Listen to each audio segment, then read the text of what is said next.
Gandhi and company के लोगों ने कहा कि रामू रमाई देखना, ध्यान से देखना, तेरे पति के पीछे कोई ना कोई महिला वो जरूर उतरेगी जिसने तेरे पति से शादी की है। मेरी माता बहनों, मेरे भाइयों, बाबा साहब के पीछे तमाम लोग उतर गए, महिलाएं भी उतर गई, लेकिन बाबा साहब के पीछे कोई नहीं आया। बाबा साहब अकेले चले आ रहे थे, हाथ में अटैची है दोनों हाथों में। और जब माता रमाई सामने खड़ी तो बाबा साहब ने एकदम से आश्चर्य से पूछा कि रामू तुम स्टेशन पर कैसे आ गई? अरे रामू तुम तो कभी स्टेशन पर नहीं आती थी, आज कैसे आ गई? तो रामू कहने लगी साहब इधर उधर की बातों में हमें उलझाने की कोशिश मत करिए, हम तुम्हारे हाथ जोड़ रहे हैं नाथ, बस इतना बता दीजिए वो कहाँ है? कौन? वही, अरे कौन जिसकी बदौलत में यहाँ तक आ गई? अरे ये तो बता दे पगली, कौन, किसकी बात कर रही है? तो रामू कहने लगी तुम्हें नहीं पता क्या हमारे अंदर कोई कमी है क्या? अरे पगली तू कैसी बात कर रही है, मैंने क्या बोल दिया? क्या हम सुंदर नहीं है? ओ पगली तुझसे ज्यादा सुंदर पूरे संसार में मेरे लिए कोई और नहीं है। हम थोड़ी सांवली है, गोरी तो नहीं है क्या? हमारे बच्चे पैदा नहीं होते? अरे पगली किसने तुझे बहका दिया? आखिर बात क्या हो गई? तो रामू रो रो के कहने लगी महाराज हाँ कि मैं तो चंदा जैसी नारी ओ साहब क्यों लाए सो क्यों लाए?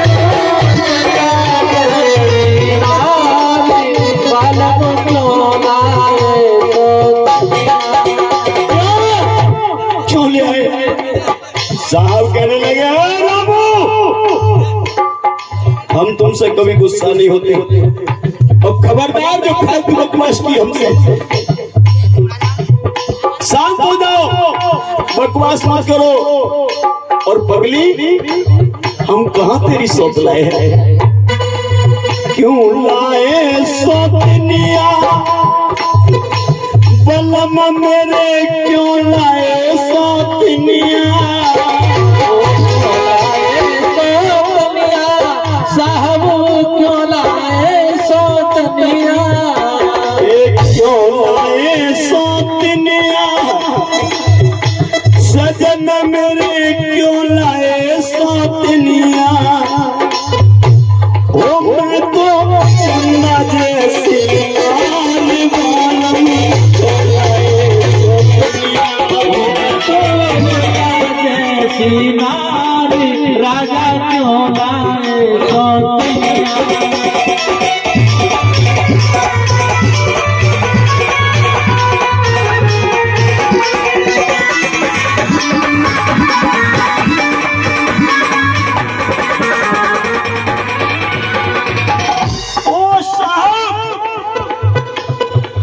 जो मैं होती काली कलूटी तो लिया सौतनिया, जो मैं होती काली कलूटी तो लिया सौतनिया। अगर मैं काली कलूटी होती, मैं कुरूप होती, एक नहीं दो ले आते। अरे जो मैं होती काली कलूटी तो लिया सौतनिया, और साहब मैं तो चंद्र बदन उजियार बालम,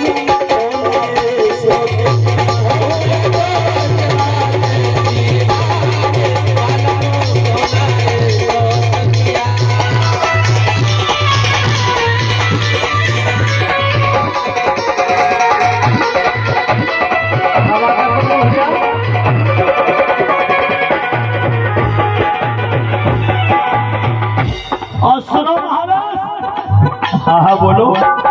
हमें ऐसा लग रहा है रामू कि किसी ने तुम्हारे कानों को भर दिया है, और पगली तुम्हें हमारे खिलाफ किसी ने भड़का के तैयार कर दिया है। हाँ हम तो छोटे बच्चे हैं, हम तो छोटी बच्ची में भड़क जाएंगे, तो फिर ऐसी बातें क्यों कर रही हो? रामू कहने लगी महाराज हाँ जो मैं होती लंगड़ी लूली तो लिया सोतनिया लगड़ी लूली तो सोतनिया। हम लगड़ी नहीं, हम लूली नहीं है।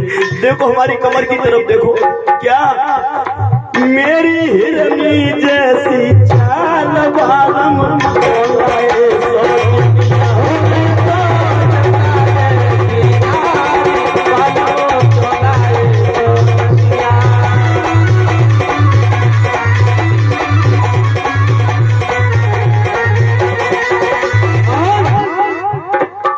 जो मैं होती पांच औरत। अगर हमारे बच्चे पैदा नहीं होते महाराज तो अपना वंश चलाने के लिए दूसरी शादी कर लेते, हमें कोई दिक्कत नहीं थी। और जो महिला बच्चे पैदा नहीं कर पाती या नहीं होते वो खुद कह देती है अपने पति से कि महाराज इसमें आपका कोई दोष नहीं है, मैं आपसे नाराज नहीं हूँ, आप अपना वंश चलाने के लिए दूसरी शादी कर लो, मुझे कोई ऐतराज नहीं है, कह देती है। क्योंकि रोजाना उसको बेचारी को तायरे मिलते हैं, वो तायरे के मारे वो बोल देती है जो मैं होती पांच औरत तो लिया सोतनिया। लेकिन महाराज कि मेरे पेट न चले, मैं बाज नहीं हूँ, मैंने चने लली और बाल बालम तो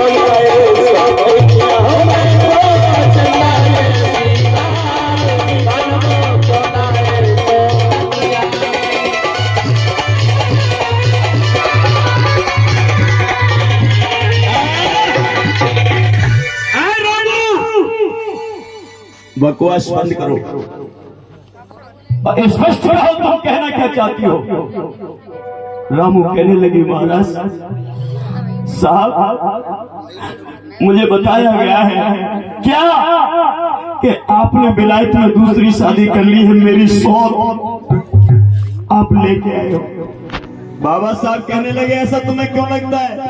मुझे इसलिए लगता है कि साहब आप कभी भी मेरे लिए चिट्ठी नहीं लिखते और ही पगली मुझे समय नहीं मिलता था। हाँ हमारे लिए समय काय को मिले, वो तुम तो बाकी चक्कर में पड़े होते। ऐसी बात नहीं है रामू, साथ तुम नहीं जानती हो। ये बात भी सही है कि मैं किसी के चक्कर में पड़ा था। देखिए बाबा साहब क्या कह रहे हैं, क्या रामू ये बात भी सही है कि मैं किसी के चक्कर में पड़ा था और उनके चक्कर में पड़ के मुझे समय तेरे से बात करने के लिए नहीं मिलता। पुष्पेंद्र की बड़ी बुआ की नंद है, 50 रुपए देके गई है, हमको बहुत साधु बात देते, जोरदार ताली बजा दो बड़ी बुआ की नंद के लिए। ये बात मेरी सही है रामू के मैं किसी के चक्कर में पड़ गया था और उनके चक्कर में पड़ के मुझे तुमसे बात करने का वक्त नहीं मिलता। हाँ वही तो मैं चाहती हूँ। वो कौन है जिनके चक्कर में तुम पड़ गए नाथ? अरे वो कौन है मेरी सौत? बाबा साहब कहने लगे हाँ है, तेरी सौत है रामू, और तेरी सौत को मैं अपने साथ भी लाया हूँ। और सुनिए जरा ध्यान से, वो बात जब तुम्हारी समझ में आए तब जोरदार ताली मेरे बाबा साहब के लिए बजा देना। बताइए बताइए मेरी सौत कहाँ है, मैं वही देखने आई हूँ। तो बाबा साहब ने कहा कि तू अपनी सौत देखना चाहती है? हाँ मैं देखना चाहती हूँ, मैं मर जाऊंगी, मैं खाना नहीं खाऊंगी, मैं पानी नहीं पीऊंगी, मैं घर नहीं जाऊंगी, मुझे मेरी सौत से मिलाओ। बाबा साहब ने कहा और रामू जानती है तेरे से चिट्ठी लिखने के लिए, तेरे लिए चिट्ठी लिखने के लिए मुझे वक्त नहीं मिलता था, मैं इन सौत के चक्कर में पड़ गया था। तेरी ये सौतें हैं, कौन है वो बता दो, बताओ। और आप लोग भी जरा ध्यान से सुनो कि माता रमाई की सौत क्या थी। वो बात आपकी समझ में आए तो जोरदार समर्थन ताली से दे देना। बाबा साहब ने कहा कि देख रामू ये है तेरी सौत, कहाँ है? बाबा साहब ने दोनों अटैची खोली और अटैची के अंदर से किताब निकाल के डाल दी कि देख रामू ये है तेरी सौत, मैं इनको पढ़ता रहता था विदेश में, इसलिए मेरी प्यारी मुझे दिल से बात करने के लिए वक्त। बाबा साहब के साथ में जब किताबें देखी माता रमाई ने पैर पकड़ के गिर पड़ी, कहने लगी पिया हमें माफ कर दीजिए, हमें बहका दिया था नाथ, हमें बहका दिया था। मैंने अपने देवता जैसे पति पे अविश्वास करके आपको अपमानित किया है। मुझे संसार में कहीं कोई जगह नहीं मिलेगी। बाबा साहब ने कलेजे से लगा लिया, हो रही पगली मैं अगर आज विदेश में पढ़ रहा हूँ तो तेरे बदौलत पढ़ रहा हूँ पागल। अगर तू बच्चों का पालन पोषण नहीं करती और तू मुझे बार बार विदेश से घर पे बुलाती तो पगली में पढ़ नहीं पाता, और पढ़ नहीं पाता तो अपने करोड़ों बच्चों के लिए मैं हक अधिकार नहीं ला पाता। मेरी प्यारी मेरे कलेजे से लग जा। और बाबा साहब ने रेलवे स्टेशन पर अपनी पत्नी को कलेजे से लगा लिया था, ये थी माता रमाई हो, ये था बाबा साहब का ध्यान। लेकिन पता नहीं ये समाज कहां से कहां चला जाता है। आंखों से आंसू निकलता है जब बाबा साहब के इतिहास को मैं पढ़ता हूँ। क्या क्या मजबूरियां सही मेरे बाबा साहब ने, 4 बच्चों को भी त्याग दिया, लेकिन लोगों ने बाबा साहब को नहीं समझा। तब दर्द यहाँ से निकलता है। घर पर पहुंचे हैं, सीने से लगा लिया किताबों को लेके बाबा साहब। घर पे पहुंचे, माता रमाई ने कहा कि साहब तुम भाषण बहुत अच्छे देते हो, मैंने सुना तुम लोगों को भाषण बहुत अच्छे देते हो, एक दिन साहब तुम्हारा कहीं कोई प्रोग्राम हो तो मुझे सुनवाना। मैंने पगली ने आज तक अपने पति का प्रोग्राम नहीं देख पाया। हाँ मैं बताऊंगा। तो एक समय आ गया मेरी माताओं, बाबा साहब का प्रोग्राम दादर में लगा था, मुंबई में। बाबा साहब ने कहा कि रामू तू मेरा प्रोग्राम देखना चाहती थी? हाँ। कहाँ है? कि परसों मेरा प्रोग्राम दादर में है, तुम वहां आ जाना। और रामू तेरे पास पगली एक ही साड़ी है, कोई ढंग की साड़ी पहन के आ जाना। रामू कहने लगी तुम चिंता ना करो, हम अच्छे कपड़े पहन के आएंगे। बाबा साहब का प्रोग्राम का दिन आ गया। 2 दिन बाद और माता रमाई नहा धो करके तैयार हो रही है अपने पति के प्रोग्राम को देखने के लिए। देखना माता बहनों कि पत्नी होती कैसी है। ये तुम्हारे तन पर जो साड़ियां है ना, ये तुम्हारी नहीं है, ये तुम्हारे पति की खरीदी हुई नहीं है, ना ही तुम्हारी है, ना तुम्हारे भैया ने दी है, और ना ही तुम्हारी सैलरी तुम्हारी नौकरी से मिली है। अगर तुम्हारे तन पर ये नई नई साड़ियां, एक नहीं 1000 साड़ियां तुम पहनी हो, तो ये माता रमाबाई अंबेडकर ने जो त्याग दिया है, एक जीवन में एक साड़ी से निकाल दिया, उसने खुद साड़ी नहीं पहनी लेकिन आप लोगों को साड़ी दे गई। ऐसी माता रमाई को एक बार जोरदार प्रणाम करके तालियां बजा के सम्मान करें। ये वो माँ थी जिन्होंने आपको साड़ियां दे दी लेकिन खुद साड़ियां नहीं पहनी। याद रखना। खुशी रहो। बाबा साहब भाषण देने चले गए। माता रमाई सोचने लगी, देखना दोनों में फर्क। आज की दुनिया की महिलाएं और उस माता रमाई से मैं कंपेयर कर रहा हूं, तुलना कर रहा हूं। याद रखो, आज हमारी बहन बेटी किसी फंक्शन में जाती है, मेरे भाई शादी में जाती है, जन्मदिन में जाती है, तो अलमारी खोलती है और ये देखती है मैं कौन सी साड़ी पहनूं। इतनी साड़ी होती है, क्या देखती है? आज मैं कौन सी पहनूं। और वो भी जमाना था मेरी माता रमाई का कि वो कहीं जाती थी तो ये कहती थी कि मैं क्या पहनूं। ये फर्क है। आज मेरी बहनें कहती है कि मैं कौन सी साड़ी पहनूं, क्योंकि एक नहीं अनेकों है। और वो माता रमाई कहती थी कि मैं क्या पहन के जाऊं, मेरे पास तो एक है। बाबा साहब उधर भाषण के तैयार है। बाबा साहब भी अपनी फटी फटी आंखों से देख रहे हैं, पब्लिक तो आ रही है लेकिन उनकी पत्नी नजर नहीं आ रही। माता रमाई ने सोचा मेरे पति मेरा इंतजार जरूर कर रहे होंगे, मेरी राह मेरी रास्ता देख रहे होंगे, मुझे जल्दी चलना चाहिए। 11 बजे का टाइम देके गए हैं।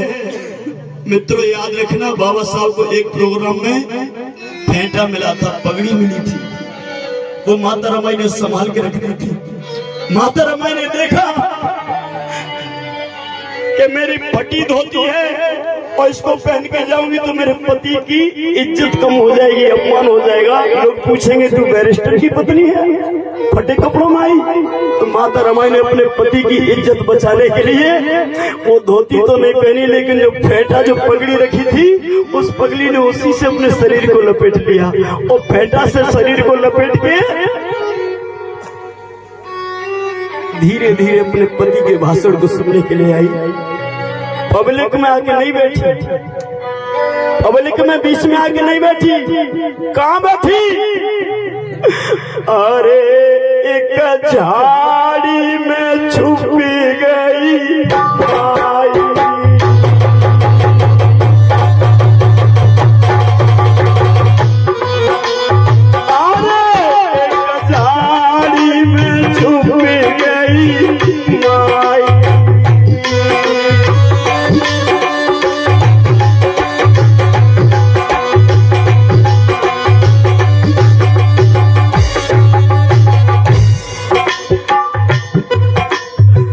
और जो भेंटा लपेट के आई,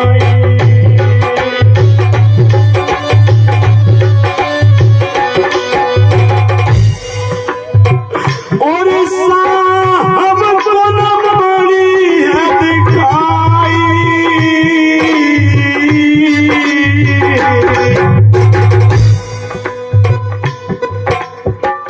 कहाँ पे ढूंढूं क्यों नहीं आई।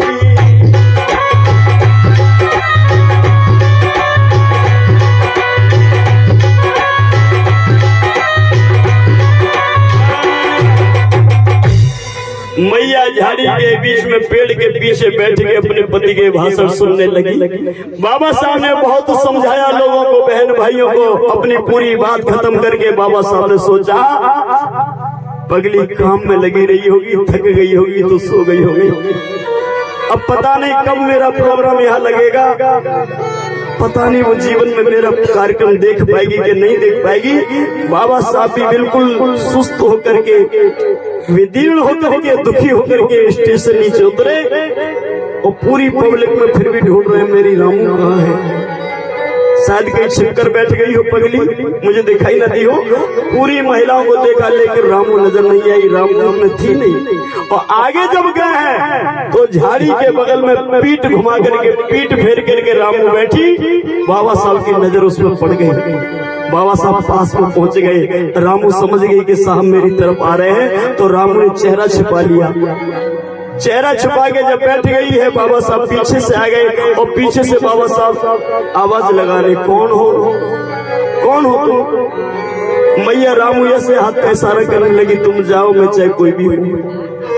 बाबा साहब कहने लगे, रे अरे हाथ का इशारा क्यों कर रही हैं आप, ये तो बताओ कौन हो? माता रमाई कहने लगी, तुम जाओ। बाबा साहब ने कहा, खड़ी हो जाओ। माता रमाई ने कहा कि इशारे से कहने लगी, तुम जाओ, मुझसे तुम्हें क्या करना है? बाबा साहब ने कहा कि ओरी पगली, तू क्या समझ रही है? क्या मैंने तुम्हें पहचाना नहीं? तू मेरी रामू में खड़ी हो जा। रामू घुटनों के बल खड़ी हो गई है, पर्दा नीचे है। बाबा साहब ने कहा, सीधी हो जा। जब ऐसे सामने नजर घुमाई है, माता रमाई की आंखों से आंसू निकल रहे थे। बाबा साहब ने कहा, क्यों रो रही हो? बस अगली क्यों रो रही हो?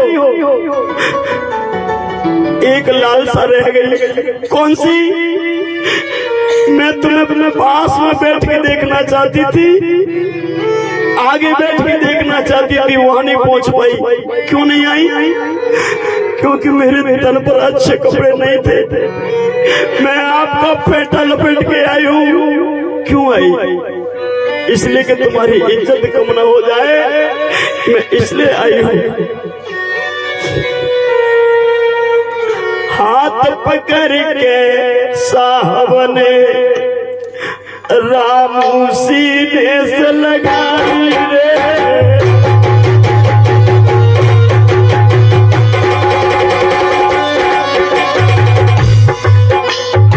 ओरी पगड़ी कौन तरह से मेरी इज्जत बचाई रे।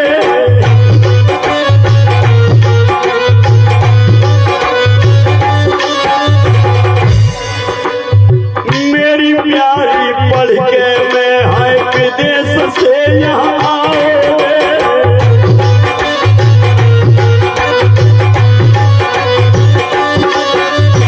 ऐसा भागो दुनिया में कछु दिवाई नहीं पाओगे।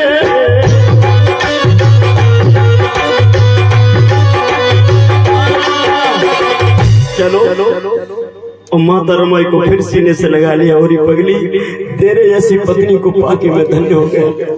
घर पे आ गए, बाबा साहब ने कुछ पैसे जमा किए। पैसे जमा करने के बाद 12,000 5,000 रुपए माता रमाई को देती है। अब देखना पत्नी कैसी होती मैं बता देना चाहता हूँ। पत्नी वो नहीं होती जो एक साड़ी के पीछे घर में महाभारत खड़ा कर दे। पत्नी वो भी नहीं होती कि पति की हालत देखने के बाद भी पति हमारा मजदूर है, उसके बाद भी वो गहने और जेवर के लिए मचल जाए, घर में क्रोध पैदा कर दे। पत्नी ये भी नहीं होती। पत्नी वो भी नहीं होती कि पति जाए चाहे भाड़ में, लेकिन मेरी तो चारों उंगलियों में सोने की अंगूठी होना चाहिए। पत्नी ये भी नहीं होती। पत्नी वो भी नहीं होती कि चाहे तेरी जेब में 2 रुपया ना हो, लेकिन मुझे तो अच्छा नीका खाने के लिए और पहनने के लिए चाहिए। पत्नी वो भी नहीं होती माताओं कि पति की हालत खराब है, बीमार है, इसके बाद भी वो डिमांड कर रही है कि करवा चौथ के दिन अगर 3,000 की साड़ी नहीं लाए तो ना खाना खाऊंगी और ना खाने दूंगी। पत्नियां ये नहीं होती। पत्नी कौन होती है? पत्नी माता रमाई अंबेडकर जैसी होती है। एक बार जोरदार उस देवी के लिए जोरदार ताली आप लोग बजा दीजिए। पत्नी ये होती है। और ऐसी जब पत्नी होती है तो इतिहास में उनका नाम होता है। और हम जैसे पागल उन देवियों की कथाएं रात रात भर गाते हैं। पत्नी ऐसी अगर वो माता भी साड़ी पहनती, जेवर पहनती, अच्छा खाती, तो आज इतिहास में उसका त्याग और बैराग की मूर्ति के रूप में नाम नहीं लिया जाता। लेकिन माताओं अगर माता रमाई जैसी ना बन सको तो कम से कम उनकी थोड़ी बहुत झलक तो आप अपने अंदर पैदा कर लीजिए। मैं हाथ जोड़ के निवेदन करता हूँ, आपका घर स्वर्ग बन जाएगा।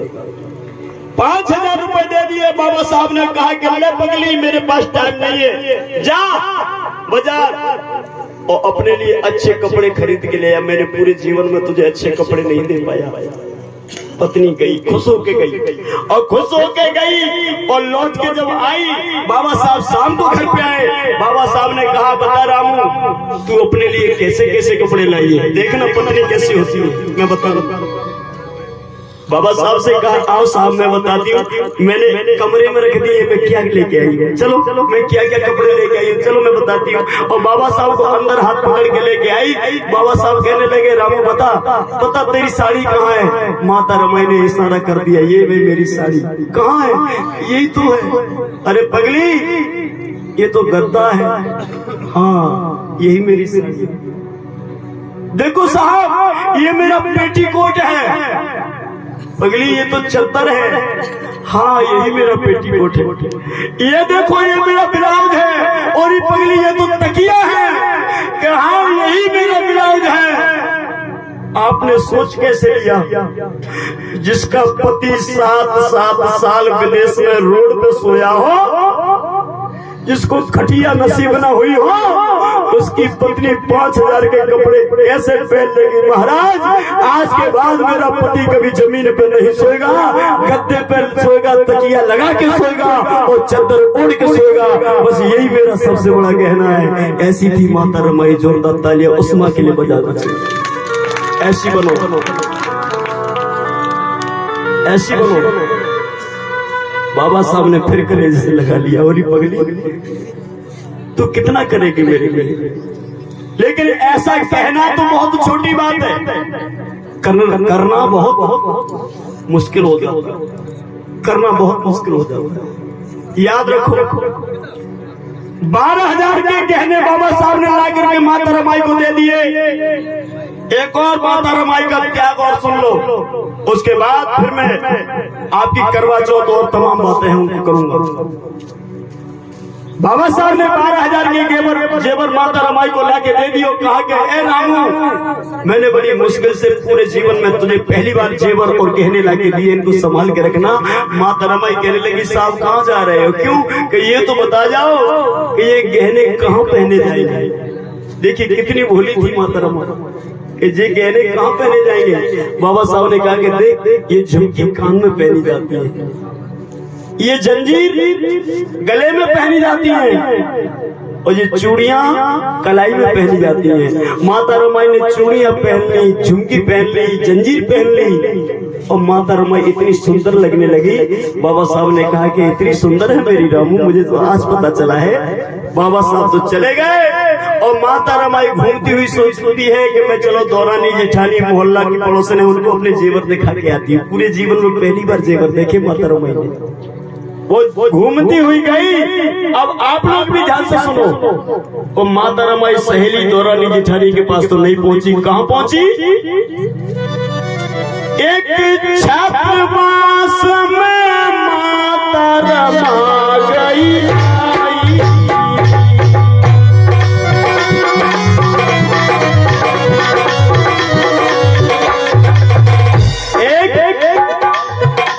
ऐसी अनुसूचित जाति का छात्रावास था भाइयों, वहाँ गरीब के बच्चे करते थे पढ़ाई।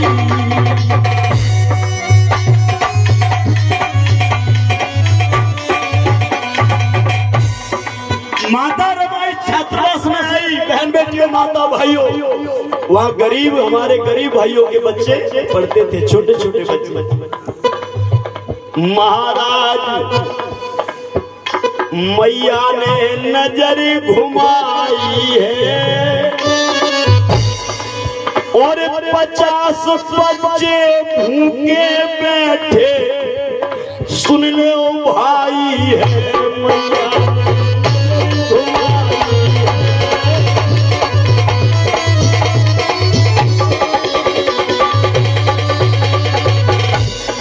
मैया ने देखा 50 छोटे छोटे बच्चे गर्दन झुका के बैठे भूखे प्यासे। मैया ने हर एक बच्चे को ऐसे गर्दन से उठाया, बेटा जरा ऊपर गर्दन करो। वो 50 बच्चे थे भूख प्यास के मारे, इनको 7 दिन से खाना नहीं मिला था। 15 दिन से जिनको भोजन नहीं मिले, क्या वो बच्चे खड़े हो सकते हैं? नहीं, वो बच्चे ऐसे गर्दन करते फिर नीचे कर लेते। भैया देखे दशा बच्चन की, मैया मास्टर ढिंग आई है। देखे दशा बच्चन की, माँ मास्टर ढिंग आई है।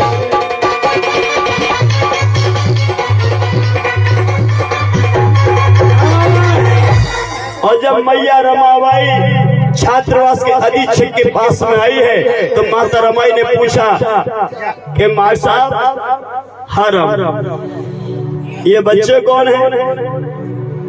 कि रमाई ये अनुसूचित जाति के गरीब लोगों के बच्चे हैं। कि माँ साहब ये बैठे क्यों हैं? कि रमाई ये खड़े नहीं हो सकते। लेकिन क्यों? तो मास्टर ने कह दिया कि रमाई जिन बच्चों को 15 दिन से भोजन ना मिला हो, खाना ना मिला हो, वो बच्चे क्या खड़े हो सकते हैं? माता रमाई ने कह दिया मेरे समाज के छोटे छोटे, मेरे समाज के बच्चों को 15 दिन से भोजन नहीं मिला। कि नहीं, क्यों नहीं मिला? कि सरकार से तो आता है, लेकिन बीच के भ्रष्ट लोग उसको खा जाते हैं, बच्चों के पास नहीं आता। तो पता मैया रमाई ने क्या किया? पता जानते हो? बोले बुद्ध भगवान की। माता रमाई ने कहा कि मेरे बच्चे समाज के बच्चे अगर भूखे बैठे 15 दिन से, तो माता रमाई ने जो काम किया वो शायद कोई महिला समाज की और संसार की कोई महिला नहीं कर सकती। ठहरो कैमरा वालों,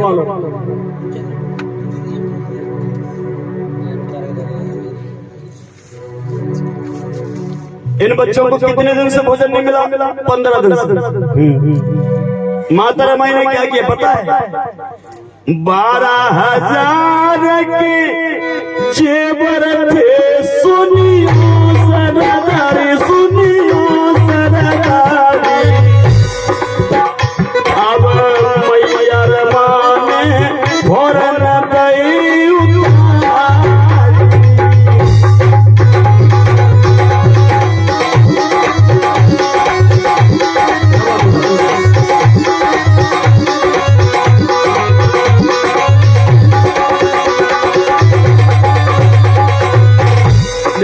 माता बहनों,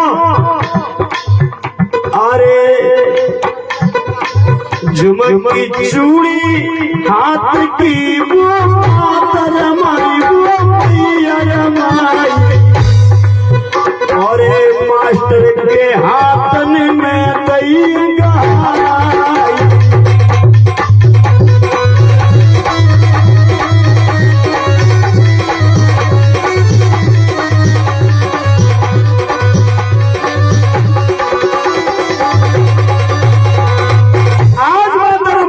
समाज के बच्चों की भूख मिटाने के लिए मेरे नौजवान साथियों, मेरी माताओं बहनों बेटियों, 12,000 के जेवर उतार करके मास्टर के हाथ में दे दिए। और क्या बोली, फौरन जाओ बाजार को मास्टर सुनियो, इन बच्चन को भोजन तुम दियो।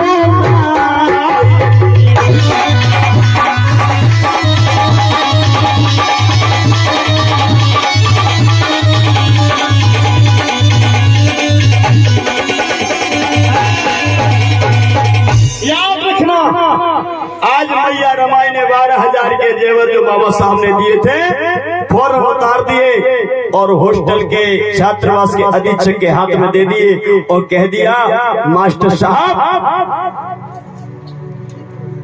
जिसके समाज के बच्चे छोटे छोटे 15 दिन से भूखे बैठे हो, उस मैया को गहने और जेवर पहनने का कोई अधिकार नहीं है।